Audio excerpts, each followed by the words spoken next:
Hello friends, welcome है आपका हमारे YouTube channel knowledge with Alok Singh Rajput में। अब नहीं आएगा अगला वेतन आयोग, यानी कि अभी आपको पता है कि 7वां वेतन आयोग इस टाइम पे रनिंग में है। तो अब जो है 8वां वेतन आयोग नहीं आएगा। अब जो है इस फॉर्मूले से तय होगी आपकी सैलरी और पेंशन, यानी कर्मचारियों की सैलरी और जो है पेंशनर्स की पेंशन जो है अब इस नए फॉर्मूले से तय हो सकती है। हो सकता है आगे आने वाले दिनों में आपको 8वां वेतन आयोग नहीं आएगा। जब आपका 8वां वेतन आयोग यानी नेक्स्ट पे कमीशन नहीं आएगा तो कैसे सैलरी का डिसीजन होगा, पूरा इस वीडियो में डिटेल में बात करने वाले। पूरे वीडियो को लास्ट तक देखिए। ये वीडियो सभी कर्मचारियों और पेंशनर्स के लिए बहुत ही इंपॉर्टेंट होने वाला है।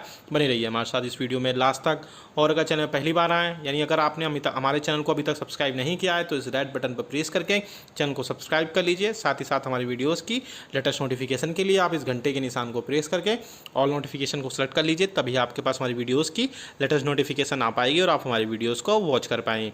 आप हमारे चैनल पर central government employees, state government employees, pensioners, family pensioners, defence, postal, railway, डाक सभी टाइप के कर्मचारियों के लिए हम न्यूज़ और इन्फॉर्मेशन लाते रहते हैं। चलिए आपको लेके चलते उस न्यूज़ पर। पूरा डिटेल में आप ध्यान से देखिएगा इस वीडियो को। आप सारी चीज़ें डिटेल में बात करेंगे हम।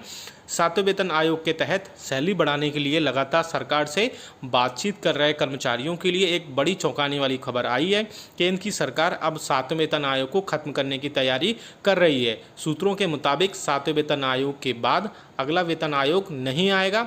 सरकार इस दिशा में काम कर रही है कि 68 लाख केंद्रीय कर्मचारी और 52 लाख पेंशन धारकों के लिए एक ऐसी व्यवस्था बनाई जाए जिसमें उनकी सैलरी को रिवाइज करने की ज़रूरत ना पड़े। इसके लिए सरकार ने 2 नए फॉर्मूले पर विचार कर रही है। अब क्या है वो 2 नए फॉर्मूले, वो आप देख लीजिए। केंद्रीय कर्मचारियों की सैलरी और दूसरे भत्तों को तय करने के बाद वेतन आयोग शायद दोबारा सिफारिशें नहीं दे पाएगा। अभी तक 10 साल में एक बार वेतन आयोग कर्मचारियों की सैलरी और भत्तों को लेकर सिफारिशें लगता है, लेकिन अब सरकार वेतन आयोग की सिफारिशों के बजाय सैलरी रिवीजन के 2 नए फॉर्मूले पर विचार कर रही है। पहला है ऑटोमेटिक पे रिवीजन सिस्टम और दूसरा है एक्रोइड फॉर्मूला। क्या है दोनों फॉर्मूलों में अंतर, वो भी देख लेते हैं हम।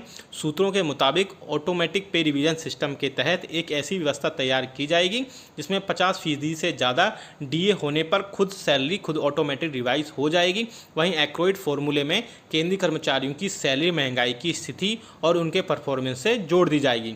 एक्रोइड formula nutrition, food and agriculture FAO के पहले डायरेक्टर और न्यूट्रिशनिस्ट वेडेल रुडेल एक्रोइड की सिफारिशों पर आधारित है। अब आगे आप देखिए इसमें किस आधार पर तय किया गया ये एक्रोइड फॉर्मूला।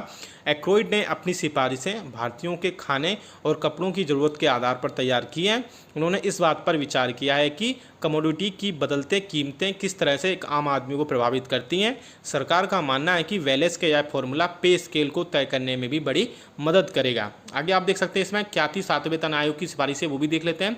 7वें वेतन आयोग की सिफारिशें 28 जून 2016 को मंजूर कर दी गई थी। इसके तहत केंद्रीय कर्मचारियों की न्यूनतम सैलरी को 7,000 रुपये से बढ़ाकर 18,000 रुपये किया गया था। अपनी सिफारिशों में 7वें वेतन आयोग ने यह भी कहा था कि सरकार को सिर्फ 10 साल में एक बार नहीं बल्कि समय समय पर कर्मचारियों की सैलरी को रिवाइज करना चाहिए। आगे आप देख सकते हैं इसमें कि महंगाई इंडेक्स से जुड़ेगी सैलरी।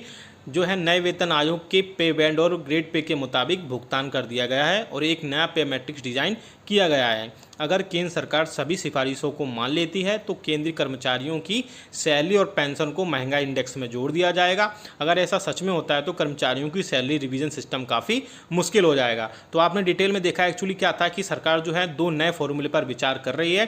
पहला जो फॉर्मूला है मैंने आपको बताया कि ऑटोमेटिक पे रिवीजन सिस्टम है, यानी कि जैसे ही आपका जो डीए यानी महंगाई भत्ता है 50% आपका क्रॉस करेगा तो ऑटोमेटिक आपकी सैलरी को रिवाइज कर दिया जाएगा। और दूसरा है जो है एक्रोइड फॉर्मूला, जो कि काफ़ी अच्छा है।